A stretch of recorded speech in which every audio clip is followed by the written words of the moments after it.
السلام علیکم ورحمۃ اللہ وبرکاتہ۔ اللہم صلی علی سیدنا محمد وعلی آل سیدنا محمد وبارک وسلم۔ بسم اللہ الرحمن الرحیم۔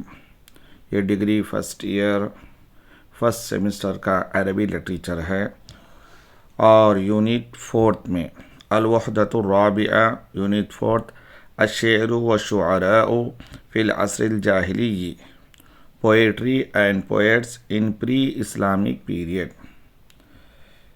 عربی لٹریچر میں سب سے پہلے جو ہے عصر جاہلی جو ہے شروع ہوتا ہے، اور یہاں اس کلاس میں ہم پری اسلامک پیریڈ کے بارے میں مختصر جو ہے جانکاری حاصل کریں گے۔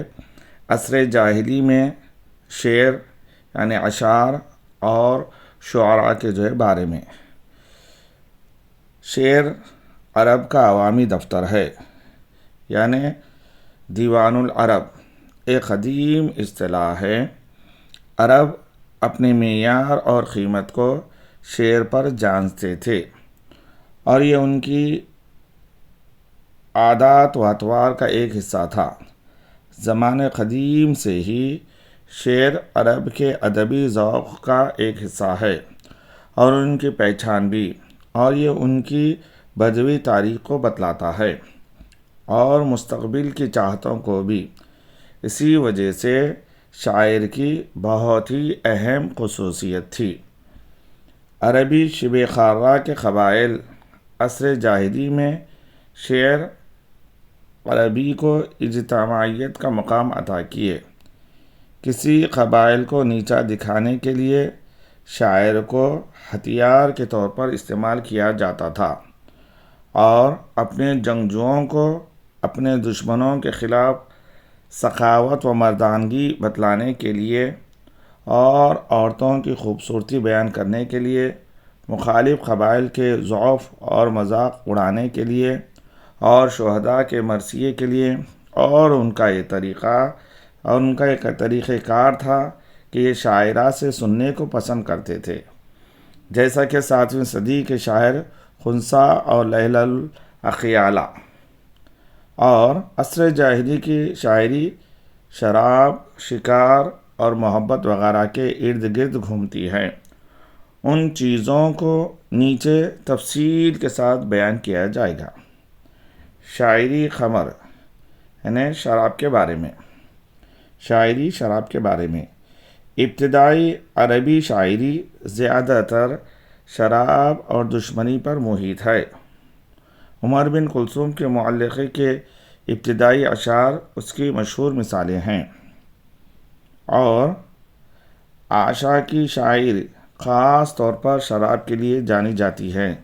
اسی لیے 11ویں صدی میں اس کے اعمال پر ایک کتاب المراعی میں خاص طور پر ذکر کیا گیا ہے۔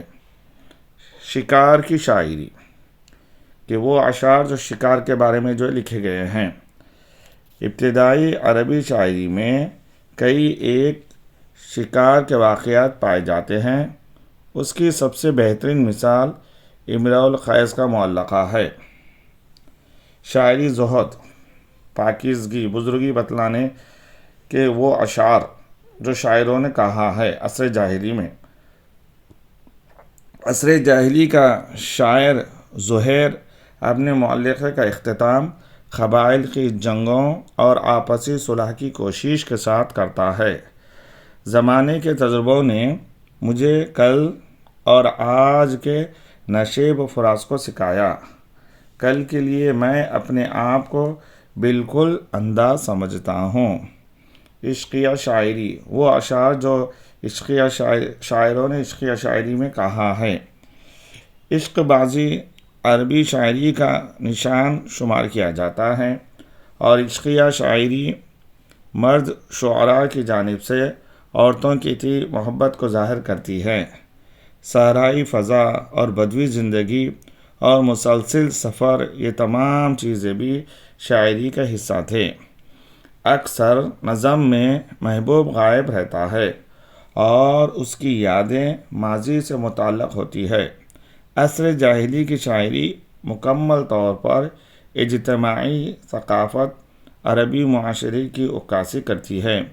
اسی طرح جغرافیائی حالات کو بہترین طور پر اجتماعی ثقافت عربی معاشرے کی عکاسی کرنی اسی طرح جغرافیائی حالات کو بہترین طور پر عیاں کرتی ہے۔ اسی وجہ سے بات مکمل طور پر صادق آتی ہے کہ شاعری عرب کا عوامی دفتر ہے، یعنی عرب لوگ جو اشعار کہے ہیں، دراصل ان اشعار میں، ان کے اشعار میں جو باتیں کہی گئی ہے، ان کی عرب لوگوں کی ساری خوبیاں، خامیاں، ان کی بہادری، سب کچھ انہوں نے اشعار میں لکھ دیا ہے۔ اگر ہم اشعار پڑھتے ہیں تو گویا کہ جاہلی دور کے تمام حالات کہ عرب کے کس طرح سے اخلاق تھے، ان کی بہادری کس طرح سے تھی، اور انہوں نے کیا کیا چیزوں کو جو ہے حاصل کیا، اور اس وقت کے جو حالات تھے، ان اشعار کو پڑھنے سے ہمیں مکمل عرب کے اس دور کے بارے میں ہمیں مکمل علم ہوگا، جسے ہم دیوان العرب، یعنی اگر اشعار ہم سیکھ لیتے ہیں، اشعار ہم پڑھتے ہیں، تو عرب کے جاہلی دور کے مکمل ہم علم حاصل کر سکتے ہیں۔ یہاں تک یہ عصر جاہلی میں جو اشعار کہے گئے ہیں اور جو شعراء ہیں، ان کے بارے میں ہم مختصر جانکاری حاصل کرے ہیں۔ شکریہ۔